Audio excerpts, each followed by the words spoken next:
అరవింద్ తన ఫ్రెండ్స్తో కలిసి బార్కింగ్ డాగ్స్ అనే యూట్యూబ్ ఛానల్ నడుపుతూ సమాజంలో జరిగే అవినీతిని తన ఛానల్ ద్వారా బయటపెడుతుంటాడు. అన్యాయాలను, అక్రమాలను అణిచివేద్దామని ఎంత ప్రయత్నించినా ఫలితం ఉండకపోవడం వల్ల ఒకప్పుడు అవినీతి పరులను అంతం చేసిన సేనాపతి వల్లే అవుతుందని భావిస్తాడు. దానికోసం కంబ్యాక్ ఇండియన్ అనే పేరుతో సోషల్ మీడియా ద్వారా ప్రయత్నం మొదలు పెడతాడు. అది వర్కౌట్ అయ్యి చైనీస్ తైపీలో మార్షల్ ఆర్ట్స్ ట్రైనింగ్ సెంటర్లో ఉన్న సేనాపతి ఇండియాకు వస్తాడు. తాత వల్ల వచ్చిన చేంజెస్ ఏంటి, తనకి ఎలాంటి ప్రాబ్లమ్స్ ఎదురయ్యాయి అనేది మూవీలో చూడొచ్చు. సినిమాలో ఒక్క సీన్ కూడా ఎమోషనల్గా కనెక్ట్ అవ్వదు, ఎంగేజ్ చేయదు. అన్యాయం జరుగుద్ది, తాత వస్తాడు, వేసేస్తాడంతే.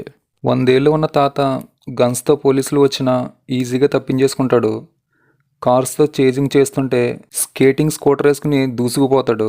అసలు ఎక్కడ లాజిక్కే ఉండదు. భారతీయుడు 2 సెట్లో జరిగిన యాక్సిడెంట్, కోవిడ్ వల్ల 2 ఇయర్స్ ఆగి బడ్జెట్ ఎక్కువైపోవడం వల్ల సీక్వెల్ని ఒక్క పాటుగా తీస్తే గిట్టుబాటు కాదని 2 పార్ట్స్ చేసినట్టున్నారు. దానివల్ల ఈ పార్ట్ మొత్తం సాగదీసినట్టు ఉంటుంది. పార్ట్ 3 ట్రైలర్ను కూడా వదిలేరు మధ్యలో. అనిరుద్ధ్ నుంచి వచ్చిన అవుట్పుట్లో ఇదే వరస్ట్ అనుకుంటా. Finally movie